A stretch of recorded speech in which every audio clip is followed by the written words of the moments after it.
ചോറിനും ചപ്പാത്തിക്കും കഴിക്കാൻ വളരെ എളുപ്പത്തിൽ തയ്യാറാക്കാൻ പറ്റിയ ഒരു സൈഡ് ഡിഷായിട്ടാണ് ഞാനിന്ന് വന്നിരിക്കുന്നത്. ഇതൊരു വെജിറ്റേറിയൻ സൈഡ് ഡിഷാണ്. വളരെ കുറച്ച് സാധനങ്ങൾ മതി ഇതുണ്ടാക്കാനായിട്ട്.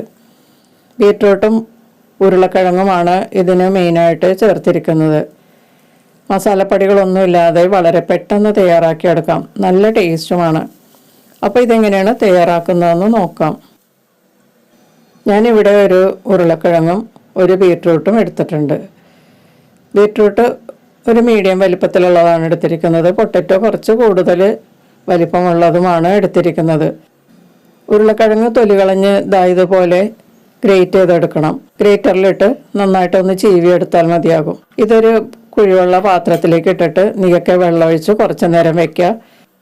അതിനുശേഷം അത് കൈകൊണ്ട് നല്ലപോലെ അലമ്പി എടുത്തിട്ട് പിഴിഞ്ഞെടുക്കണം. 2-3 പ്രാവശ്യം കഴുകി പിഴിഞ്ഞെടുക്കണം. അപ്പോൾ അതിൽ സ്റ്റാർച്ചൊക്കെ ഒരുവിധം പോയി കിട്ടും. ബീറ്റ്റൂട്ട് ഇതുപോലെ ഗ്രേറ്റ് ചെയ്തെടുത്താൽ മതി. പിഴിഞ്ഞൊന്നും വേണ്ട, കഴുകാൻ വേണ്ട. അങ്ങനെ ചെയ്താൽ ഇതിൻ്റെ ഗുണങ്ങളെല്ലാം നഷ്ടപ്പെടും. ഇനി നമുക്ക് കുക്കിംഗ് പ്രോസസ്സിലോട്ട് പോകാം. ഒരു കുഴിവുള്ള പാൻ എടുത്തിട്ട് അതിലേക്ക് 2 ടേബിൾ സ്പൂൺ വെളിച്ചെണ്ണ ചേർക്കുക. ഓയിൽ നിങ്ങൾ ഉപയോഗിക്കുന്ന ഏത് വേണമെങ്കിലും ഉപയോഗിക്കാം കേട്ടോ. എണ്ണ ചൂടായി കഴിയുമ്പോൾ ഗ്രേറ്റ് ചെയ്ത് വെച്ചിരിക്കുന്ന ബീറ്റ്റൂട്ട് ചേർത്തിട്ട് നല്ലതുപോലെ ഒന്ന് സ്റ്റിർ ഫ്രൈ ചെയ്യുക. നന്നായിട്ട് ഇതിലെ വെള്ളമൊക്കെ വറ്റിച്ച് ഡ്രൈ ആക്കി എടുക്കണം. വളരെയധികം ഗുണമുള്ള ഒരു കിഴങ്ങാണ് ബീറ്റ്റൂട്ട്. ഇതിൽ ധാരാളം ആൻറ്റി ഓക്സിഡൻസ് അടങ്ങിയിട്ടുണ്ട്. ശരീരത്തിൽ ബ്ലഡ് കുറവുള്ളവർ ഇത് കഴിക്കുന്നത് വളരെ നല്ലതാണ്. അതുപോലെ ഹാർട്ടിൻ്റെയും ബ്രെയിനിൻ്റെയും ആരോഗ്യത്തിനും വളരെ നല്ലതാണ്. ഇപ്പോൾ ബീറ്റ്റൂട്ട് നന്നായിട്ട് ഡ്രൈ ആയിട്ടുണ്ട്. ഇതേപോലെ ഫ്രൈ ആയി കിട്ടണം.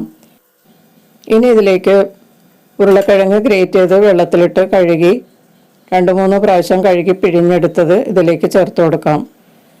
ഇതുപോലെ ചെയ്യുകയാണെങ്കിൽ ഒട്ടിപ്പിടിക്കാതെ ഇരിക്കുകയും ചെയ്യും. കൂടുതലുള്ള സ്റ്റാർച്ചൊക്കെ ഒന്ന് പോയി കിട്ടുകയും ചെയ്യും. ഉരുളക്കിഴങ്ങിൽ ധാരാളം സ്റ്റാർച്ച് അടങ്ങിയിട്ടുള്ളത് കൊണ്ടാണ് ഷുഗറും BP ഒക്കെ ഉള്ളവർ കഴിക്കാൻ പാടില്ലെന്ന് പറയുന്നത്. ഇതുപോലെ ഉണ്ടാക്കിയെടുത്താൽ നമുക്ക് ചെറിയ അളവിൽ കഴിച്ചാൽ അതുകൊണ്ട് കുഴപ്പമൊന്നും ഉണ്ടാവില്ല.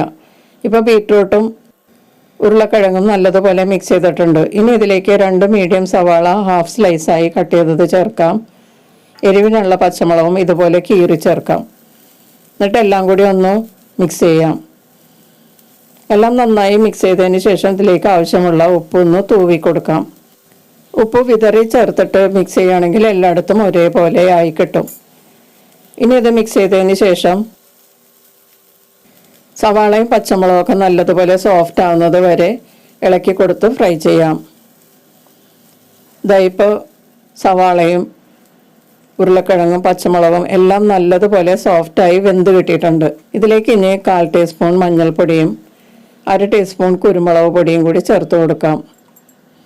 വേറെ മസാലപ്പൊടികളൊന്നും തന്നെ നമ്മളിതിൽ ചേർക്കുന്നില്ല കേട്ടോ. ഈ ഒരു മസാലപ്പൊടികൾ മാത്രം മതി നമുക്ക് ഈ കറി ഉണ്ടാക്കാനായിട്ട്. മഞ്ഞൾപ്പൊടിയും കുരുമുളക് പൊടിയും നല്ലതുപോലെ ചൂടായി അതിൻ്റെ പച്ചച്ചുവയൊക്കെ മാറുന്നത് വരെ ഒന്ന് സ്റ്റിർ ഫ്രൈ ചെയ്യാം. ഇതൊരു ഡ്രൈ ആയിട്ടുള്ള കറിയാണ് കേട്ടോ. ഇതിൽ വെള്ളമൊന്നും ചേർക്കാൻ പാടില്ല. മൂടി വെച്ച് വേവിക്കുകയും ചെയ്യരുത്. ഇപ്പോൾ മസാലപ്പൊടികൾ, അതായത് മഞ്ഞൾപ്പൊടിയും കുരുമുളക് പൊടിയും ചേർത്തിട്ട് നന്നായിട്ട് കുക്കായിട്ടുണ്ട്. ഇനി ഇതിലേക്ക് നമുക്ക് ചേർക്കേണ്ടത് കുറച്ച് കറിവേപ്പിലയാണ്. കറിവേപ്പിലയും കൂടി ചേർത്തിട്ട് നല്ലതുപോലെ ഒന്ന് മിക്സ് ചെയ്യാം. ഇപ്പോൾ ഈ ഉരുളക്കിഴങ്ങ് ബീറ്റ്റൂട്ട് സ്റ്റിർ ഫ്രൈ റെഡി ആയിട്ടുണ്ട്. വളരെ എളുപ്പമല്ലേ ഈ കറി ഉണ്ടാക്കാനായിട്ട്. സൂപ്പർ ടേസ്റ്റുമാണ്. നമുക്കിത് സ്റ്റൗവിൽ നിന്ന് മാറ്റിയിട്ട് ഒരു സെർവിങ് ഡിഷിലോട്ട് മാറ്റാം. ഒരു 10 മിനിറ്റ് കൊണ്ട് റെഡിയാക്കാൻ പറ്റിയ ഒരു കറിയാണിത്. ഇത് നമുക്ക് ചോറിട്ടി കൊണ്ടുപോകാനും ഒക്കെ നല്ലതാണ് കേട്ടോ. ചപ്പാത്തിയുടെ കൂടെയും ചോറിൻ്റെ കൂടെയും കഴിക്കാൻ ബെസ്റ്റ് കോമ്പിനേഷനാണ്. നല്ല ടേസ്റ്റുമാണ്. ഇതൊരു വെജിറ്റേറിയൻ ഡിഷ് ആയതുകൊണ്ട് ആർക്ക് വേണമെങ്കിലും കഴിക്കാം. നോൺ വെജിറ്റേറിയൻസിനും കഴിക്കാൻ വളരെ നല്ലതാണ്. മഴക്കാലത്ത് കറിയില്ലാതിരിക്കുമ്പോൾ ഒരു ഉരുളക്കിഴങ്ങും ഒരു ബീറ്റ്റൂട്ടും ഉണ്ടെങ്കിൽ നമുക്ക് വളരെ പെട്ടെന്ന് ഈ കറി ഉണ്ടാക്കിയെടുക്കാം. വളരെ ചിലവ് കുറഞ്ഞൊരു കറിയാണ്. വളരെ ടേസ്റ്റുമായിട്ടുള്ളൊരു കറിയും കൂടിയാണ്. അപ്പോൾ എല്ലാവരും ഒന്ന് ട്രൈ ചെയ്ത് നോക്കിയിട്ട് നിങ്ങളുടെ അഭിപ്രായങ്ങളും നിർദ്ദേശങ്ങളും ഒക്കെ അറിയിക്കുക. വീഡിയോ ഇഷ്ടമായാൽ ലൈക്ക് ചെയ്യുകയും നിങ്ങളുടെ ഫ്രണ്ട്സിനൊക്കെ ഒന്ന് ഷെയർ ചെയ്ത് കൊടുക്കുകയും ചെയ്യുക. മറ്റൊരു റെസിപ്പിയുമായി വീണ്ടും കാണാം. Thank you.